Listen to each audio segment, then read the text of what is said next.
HTTP. HTTP atau Hypertext Transfer Protocol adalah protokol yang digunakan untuk mentransfer data di web.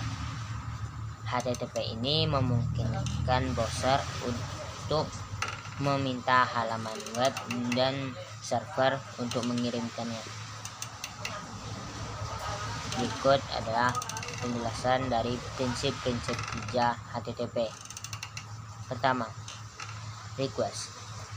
Klien biasanya mengirimkan permintaan HTTP ke server. Permintaan ini berisi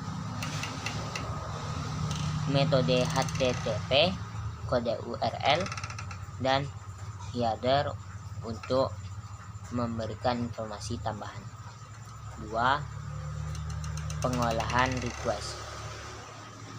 Server HTTP menerima permintaan dan memprosesnya. Server mungkin perlu mengambil data dari basis data untuk memenuhi kebutuhan dari klien tersebut. 2. Respon.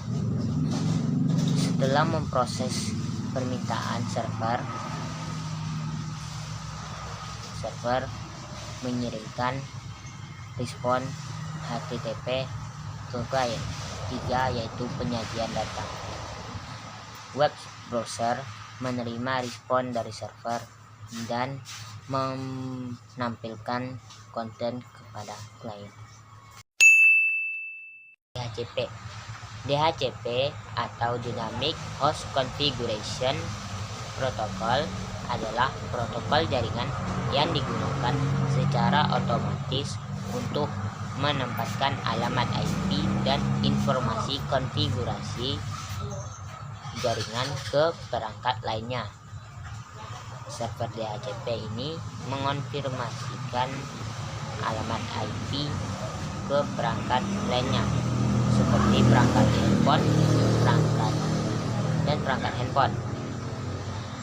Berikut ini ialah prinsip kerja dari DHCP. Yang pertama yaitu DHCP Discover. Ketika sebuah perangkat terhubung ke jaringan DHCP Discover secara broadcast untuk menemukan server DHCP di jaringan. Yang kedua, di DHCP Over.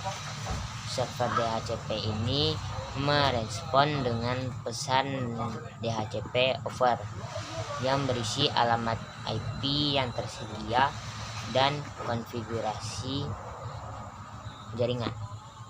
Yang kedua yaitu DHCP Request.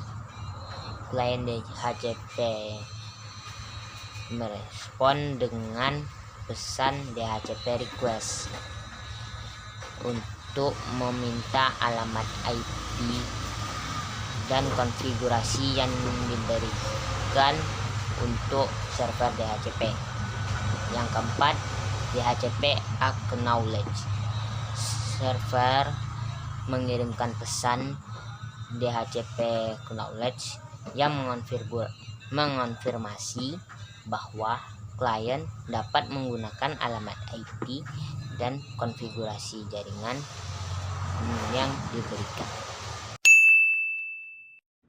DNS Domain Name System adalah sistem yang menerjemahkan nama domain menjadi alamat IP. DNS berfungsi sebagai buku telepon internet yang menghubungkan nama domain dengan alamat IP. Dan DNS memungkinkan pengguna untuk mengakses situs web menggunakan nama domain, bukan alamat IP yang panjang. Berikut adalah beberapa fungsi DNS. Mempercepat waktu pemutaran situs web, pemuatan situs web, mempermudah pengaturan alamat IP, memungkinkan pengaturan website yang berbeda untuk satu alamat IP. Berikut cara kerja DNS. Pengguna memasukkan nama domain pada browser. Browser mengirimkan permintaan ke server DNS untuk menemukan alamat IP dari nama domain tersebut setelah alamat IP. Ditemukan browser akan mengirimkan permintaan ke server web yang bersangkutan untuk mengambil konten dari situs web. FTP, File Transfer Protocol, memungkinkan transfer file antara klien dan server di jaringan. FTP merupakan protokol yang berguna untuk pengunduhan atau download dan pengunggahan atau upload berkas-berkas komputer antara klien FTP dan server FTP. Tujuan FTP yaitu untuk membagi data, untuk menyediakan indirect atau implicate remote komputer, untuk menyediakan tempat penyimpanan bagi user, untuk menyediakan transfer data yang reliable dan efisien. Cara kerja FTP yaitu 1. Jika server mendukung, usahakan terkoneksi ke server menggunakan enskripsi seperti SFTP atau SSH File Transfer Protocol, yaitu fitur yang menambahkan enskripsi SSL atau TLS ke FTP. Yang kedua, gunakan prinsip security user normal, yaitu dengan menggunakan password dan username. Server harus mengalokasikan untuk tiap orang berupa username dan password yang kuat. Username dan password tersebut nantinya digunakan untuk mengakses server FTP. Ketiga, konfigurasikan sistem dengan benar. Misalnya, FTP server harus dijalankan di sistem operasi yang modern, seperti Windows Server atau Linux atau Unix yang teruji kredibilitasinya. Pastikan software FTP server atau FTP klien yang digunakan merupakan versi terbaru. Email. Email adalah proses pengiriman dengan penerimaan pesan secara elektronik melalui internet. Email atau electronic mail dapat digunakan untuk berbagai keperluan baik pribadi maupun bisnis. Prinsip kerajaan email adalah 1. Pengguna login ke email melalui webmail, perangkat seluler atau klien desktop. 2. Pengguna membuat email dengan menentukan subjek, isi, penerima, dan draft.